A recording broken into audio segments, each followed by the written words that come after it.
c'est un pays hein ko wuro mo gananda hoorema ne jogi problème industrie nane Djibril Galten haali ɗum c'est mieux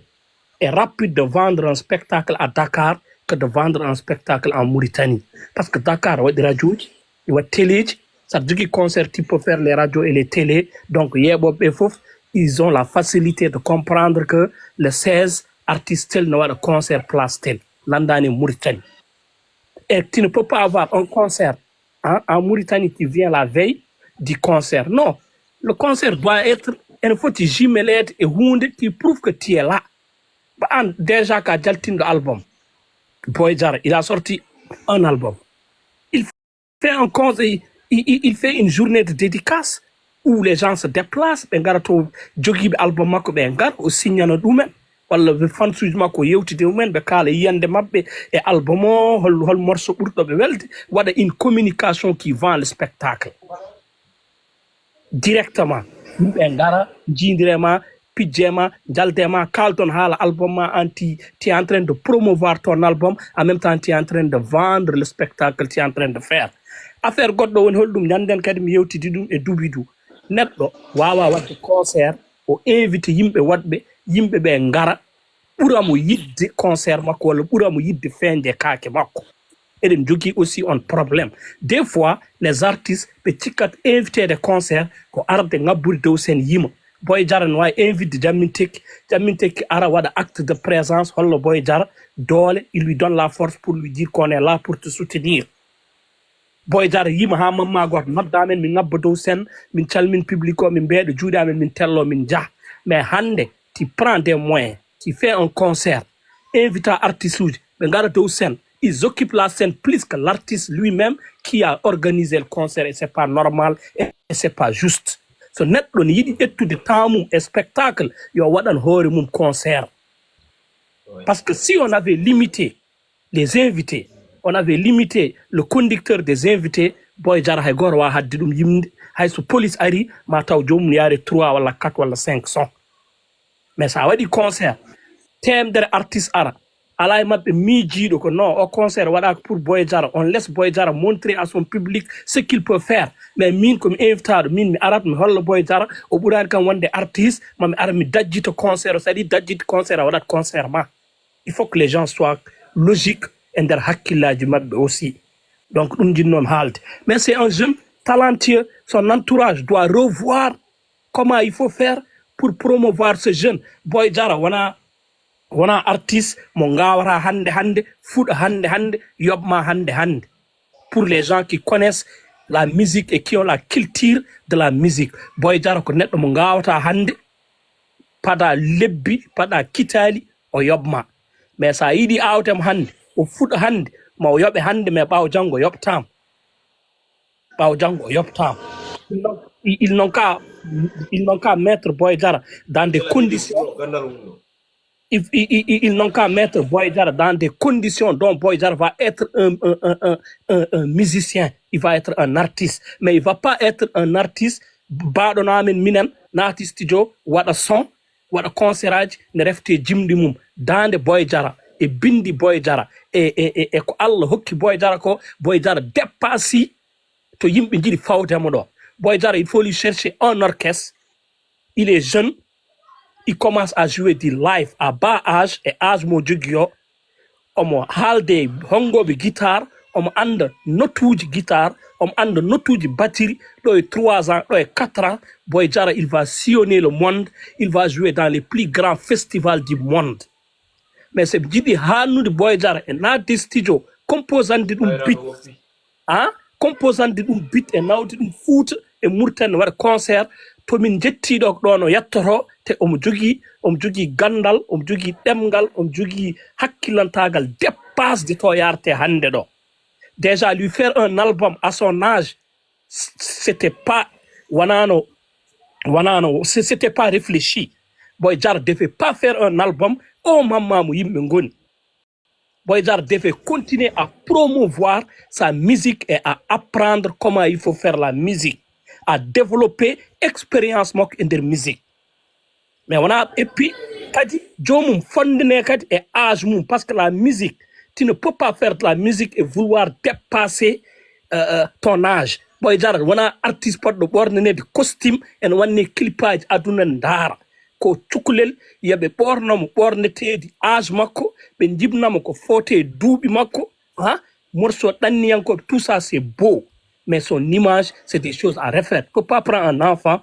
de rien du tout, tu lui mets des costumes, tu lui mets des clips, tu veux l'imposer aux gens parce que tu veux vendre son image. Vendre l'image de Boy Jara, c'est de laisser faire l'apprentissage de la musique, hein? C'est de laisser apprendre la musique et comprendre la musique et mieux maîtriser la musique. Il va sillonner le monde parce qu'il a la voix, il a l'écriture, il a la technique. Maintenant, c'est les gens autour de lui qui doivent comprendre comment il faut faire pour vendre parce qu'ils ont dit Jama ben jogi ko Jama et Jude Mabbe. Jama non, ko jogi dum mo c'est lui qui le met en valeur. On jaram. Oh, machallah. Jaajëf Mar, beltin maam le fait grand et puis ko dum nafata quoi des lives comme ça avoir des légendes aujourd'hui wadbe jaloore et musique pulaar famille hande onon peut-être musique o won ko yobani wona grand ji wonbe do mais c'est kambe mbadi hande semer les graines hande so jeune uji fo ciusi jettude micro ne jima et naari studio mbada produire il faut vraiment de respecter, de reconnaissance hande, que ça soit Marba, que ça soit Paco Legnol, Afami, que ça soit Goddo, ils ont été là, à la donde. Tu vois, c'est dommage, hande il y a des jeunes, des commentaires, et des avis musique, a jalatan quoi, parce que nganda de jomen nganda, wallahi ko majjere hen quoi. Mais respect le grand, respect Marco jom gandal, so tawi jeunesse o jabi heɗade mo tout le temps meɗa andi maɓe jangu ko heewi min c'est un gars que je respecte beaucoup énormément kadi chaque fois quand on rokkiri point de vue makko e gueɗe baɗe ni min je me trouve vraiment l'essentiel des fois mi wona erreur safa noddam yomi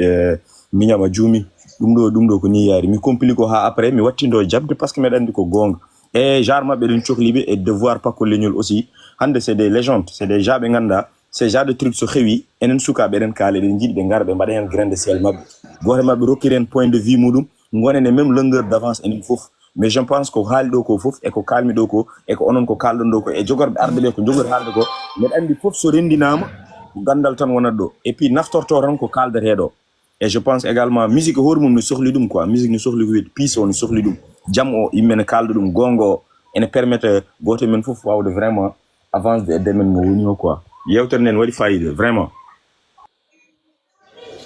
Grand frère Paco, bismillah.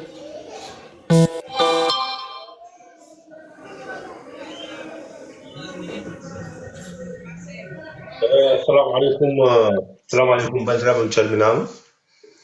eyi adi fof mi salmini sehilaɓe sabi mi salmini miñiraɓe ɓe tawmi ɗo donc voilà ɓe tawi ɗo heno Djibril Galsen tawi ɗo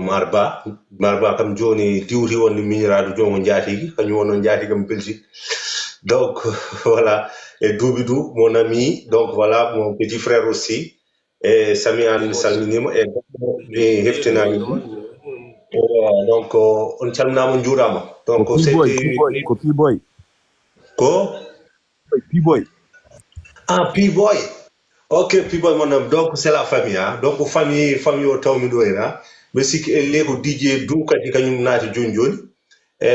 Donc on calmina mon du fo njurama mi hettima intervention di bon baddi fayide tigirigi.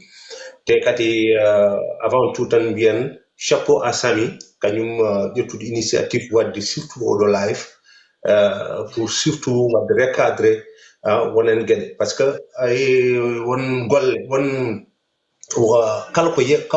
yewtidaka tan a faami solution o wawa wonde ɗon enen ko ɗum woni probléme men kadi communication ne moƴƴi des fois ko yimɓeɓe mbaɗa concerté mon fof abbe hen yiyande mum te c'est vrai eɗen jogui yimɓeɓe ganduɗa hoorema ko joom gandeli kisɗe ko wayno maar wona question komi woni ɗo mbeɗa haala ɗum ko miñiraɗo mawnude junggam min maar ko junggam mawni fami maar mawni ko junggam min Paco Legnol donc mbeɗa andi maar no gandirmi hooram ni wonko Allah waɗe makko ko Allah waɗe makko noon koye makko woni te kadi mbeɗa heewi wiide no wayni ko noon o wayi fami wona neɗɗo wona neɗɗo wona faux ça veut dire que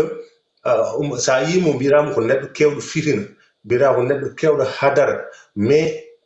ɓernde nde laaɓi cer par ce que mbeɗa andi caggal ɗum ɗon fof ko goonga par ce que des fois won gonirta gongiyanke tan anani de yimɓeɓe so paamani ma essaye wiide jugement de nawma est ce que fami de e nokkuji ɗi ganduɗa hoore ma ta jeeyaka mais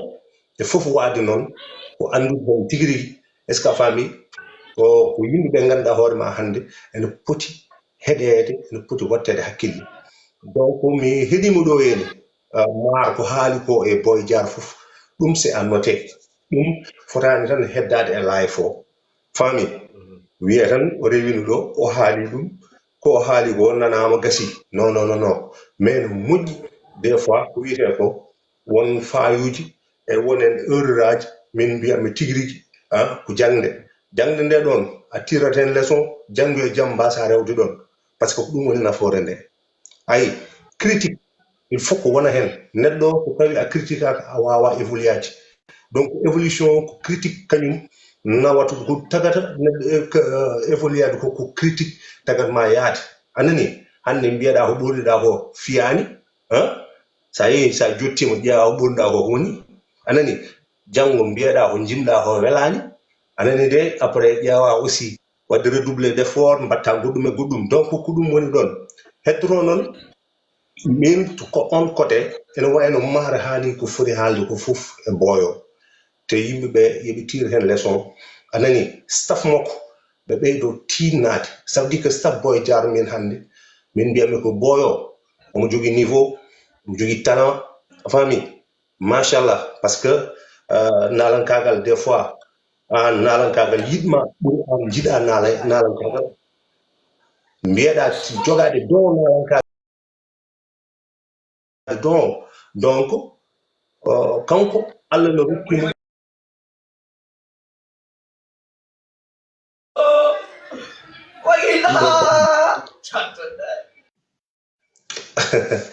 donc omo jogui Boyo no jogui don mais mais mi ɓooyi haalde mi ɓooyi wayde ɗum si aɗa andi enen leñol ngol probléme men fof probléme majeur ko staff eɗen jogui probléme staff ska fami enen entourage uji men moƴƴani par ce que en ƴewta côté professionnalisme ƴewten tan ko Doubidou ko sehilam ƴeewa Mar Ba c'est mon ami ƴeewa Sami ko mon ami e famille neɗɗo janggani finani tarani anda ko yahata ƴetta mbaɗa ɗum manager maintenant sa faami taw andani holko management yahata te management est ce que a faami janguete management ene namdi formation ji il faut ko neɗɗo jogo diplôme aji mum a finta tan mbiyaka manager enen ko ɗum tardinen ko ɓuri tardinde armen ko ɗum ene jeeyen par ce que sa ƴeewi kala rappeur puɗɗiɗo dowlude sa ƴeewi ko entourage mum kañum wonata manager mum anani staff o sa ƴeewi ko hakkude sehilam mo pijjumi a faami kawam walla ɗin afruji ko ɗum woni ɗon te ɗum yahani te so tawi en jiiɗi enen avanced anani e nder business ala cehilagal ala babam ala tanam ala jatam est ce que a faami business so tawi en jiiɗi wadde business moƴƴo est ce que a faami de en il faut ko ƴeewen yimɓe wawande andande ɗum ƴeewen nannude ɗumen est ce que a faami e projet ji ɗi par ce que ɓen yimɓe kadi nen ɗo sa ƴeewi hannde par exemple Djibril Galsen ko neɗɗo joguiɗo expérience e musique te kadi c'est un intellectuel maintenant sa faami donc hannde kanko so tawi o ari kanko so tawi o ƴettama staff o woni hen ma wonko kanko sa ƴeewi ko wayno par exemple Doubidou neni ene jogui expérience donc on expérience mo jogui kanko e hoore makko so tawi o addani ɗum le rappeur est ce que a faami ma wonan rappeur o gartam min ko ɗum mbiyami ƴeewa goɗɗo joni mi yi won mbiɗo joni Mar Ba directeur artistique mais pourquoi pas par ce que ko ɗum ko gandal nawata kala ko jiiɗa e aduna oto ko gandal mari ɗum o nani oto mere nawani oto ko dogni ɗum est ce que a faami de ko dirni ɗum fof ko gandal donc so tawi gandal ngal ala ɗon haydara ala ɗon so tawi en garti noon e Mauritanie woto hay gooto wiino mettino mbeɗa sikki marba uddi ngal ɗon damal woto hay gooto wiino mettino walla no critique concert Baba Mal dartinama e nder la case ala ko haali concert boyo jaara mi tawama concert Baba Mal artiste planétaire anani policeɓe ngari o wi o fuɗɗi yimde premier morceau policeɓe ngari dartin concert makko ɗum mi tawama ɗum anani mi waɗ témoignage ɗon mbasa ɓennude ganda tan des erreurs comme ça ne waɗa ƴeew Wally Seck omo joinno Azala e hôtel an hol dartinde concert makko Ngone Ndour miñum Youssou Ndour par ce que ɓe joɓani droit d'auteur SODAV concert Wally Seck te Wally Seck hol cuusi dartinde concert mo wonde town yimɓe miijorno ɗum voilà joni ko ɗon tan gartantumaɓe hettotono ko Mauritanie ene waɗi sadi Mauritanie ne waɗi stratégie ene waɗi no pijirta Mauritanie maar haali ɗum ayi saɗa joue Nouakchott an aɗa andi so minuit ɓenni ka dañowo probléme mi anda sa faami waɗa limité ƴetto sabi ko plan B no moƴƴi quoi waɗa limité invité ji ma walla conducteur uji maɓɓe comme no wiiri ni par ce que des fois sa invité ama bon enen ko ɗum kala invité aɗa sikkata kañum jeeyi concert a yiyata neɗɗo invité ara acapella tan presque ko morceau walla morceau ji ɗiɗi jomum fiya morceau wiya force cartona quoi so cartonani wawata tellotako donc an a arani wallude nalanki o an garɗa aɗan fan ko ƴettude place nalanki o qu'on se dise la vérité donc on a ce problème enen e nder men par ce que en ɓooyi wadde concert aji eɗen gandi holɗo concert aji ɗi mbayi tu vois donc à chaque fois ko ɗum ɗon e heddoro noon ɗum ɗo fof kadi sa addi e staffo e hoore muɗum so tawi garte promoteur uji ɗi mon kala promoteur mo jiiɗa ko kalis yilito wona gandal hewɓe ngala wona gandal de par ce que a yiyat promoteur adda nalanke mais haydara o andana ɗum mi anda sa faami kanko l' essentiel nalan ko ne cartona anani de mo yiɗi ñamde muɗum kalis o nodduma o haaldema kaldon nandiron pamodiron kanko so ari naati des fois nede arat tawa promoteur o matériel mo addi o moƴƴani aɗa tawɗon sono waɗaka barke taw ko sono indi walla ko sono yangi par ce que o anda anani ya ha ngara noon puɗɗon wiide non minen wona ni est ce que a famille fof ko gueɗe ɗe changé taw affaire uji ɗi wona noon ene namde expérience mawɗo anani donc tan pour wasde wiide no woɗɗa surtout e débat o anani de mi hanno ɗum ɗo par ce que ko fonno haalede ko on kaali ɗum ko fonno ko juste tan addude hen yiyande tokosere donc mbeɗa sikki ko ɗum ɗon woni ɗon mais ko fonno haalede ko fof mbeɗa sikki on kaali te ko kalɗon ko yimɓeɓe ne paami déjà est ce que a faami ɗo holko woni ko ɗum wonno passage am mi salmini on onon fof mi juurima on donc mi wi on kadi yo jaam e kisal Allah anani won surtout to gonɗon marba a woppi grama non mi woppani gram mami nodduma so débat o gasi inchallah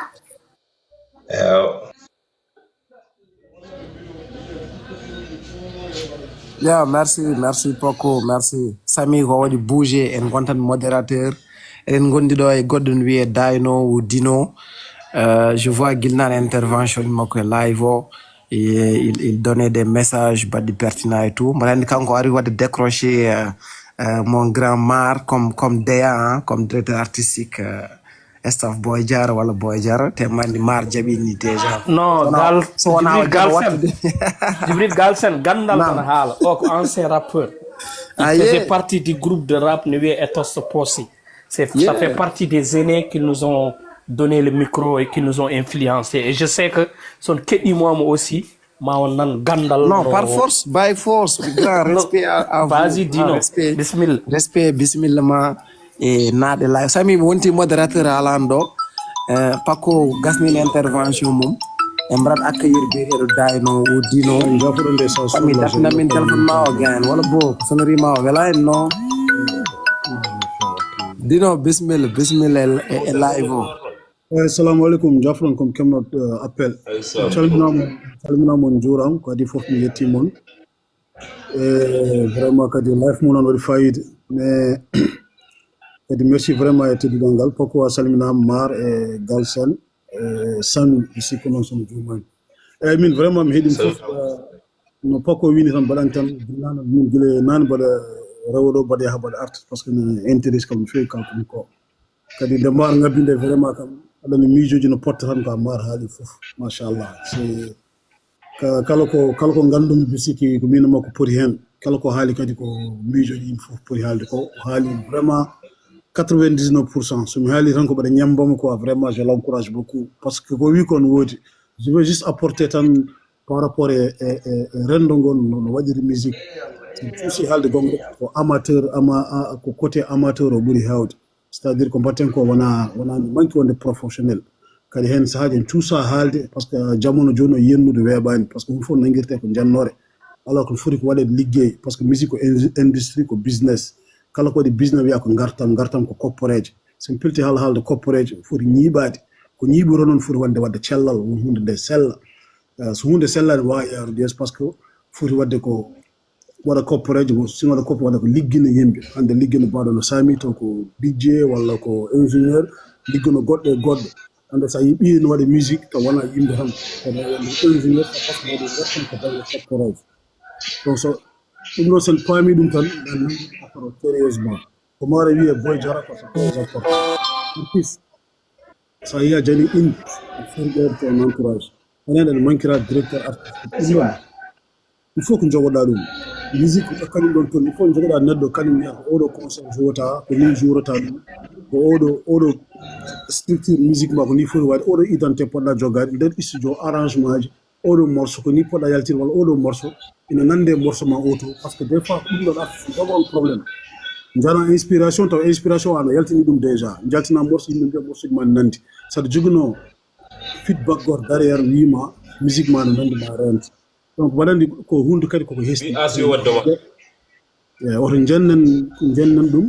ƴeewen tan liggodirde pour hunde yaara yeeso hanki ko heɓano hanki ko ene wanno flou seeɗa peut être mais ene kala ko neɗɗo ƴeew yo yaaru yeeso ko yaara yeeso ko woni ko kalten joni ko holko mbawɗen wadde pour ɗo e janggo hunde ɓamto eyyi enen ko noon poɗɗen wadde hankkadi ƴeewen noon yo yimɓe liggodiri j'ai un appel dommage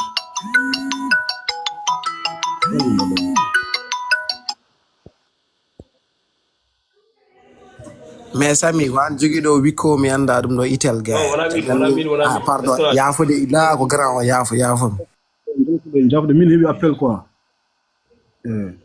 donc mbiyen noon tan kala ko haalte joni kala ko maar haali ko les artistes là yoɓe dutto hen ɓe dutto e jogade un bon ménagement ɓe jogo un concert sa waɗini fof jogoɗa ko wiyete régisseur hande régisseur woni neɗɗo mo ganduɗa fof ko kanko rewata ala rewde box ala rewde a jogui concert invitaɓe régisseur traci concert o il commence à 22h il finit à minuit le régisseur il gère régisseur kañum gère ɗum wiyete ko régisseur de scène enen ngala régisseur de scène il no jogui régisseur de lumière fof no jogui régisseur de scène o wona présentowo donc ɗum noon fof hankkadi enen Allah waɗi e renɗo ngo en jani yimɓe anduɓe ɗum donc hankkadi enen fof ko hen jeyɗen eɗen gandi ɗum par ce que en bitti ɗum en mbawi ɗum donc hankkadi holno mbaɗirten pour mbawen liggodirde hande cukalel joguiɗo 12 ans hande 10 ans hande so naare musique hande ɗo e makko jogade 20 ans taw enen gandal ngal woodi nden ken ngalano gandal ngal ɗum wonno caɗele ɗe hankkadi inchallah en keeɓi gandal ngal ay nden ngala hay to kalɗen hande eɗen kaala 100 personnes walla 3000 personnes no keɗo men donc en il faut ko jogoɗen vision mbasen yennude ko ɓenni ko ƴeewen ko aroyde ko holno jogoro waade enen ɗum on mission joguiɗen te min on mission joguimi enen fof kadi bisiki ɗum woni fandare men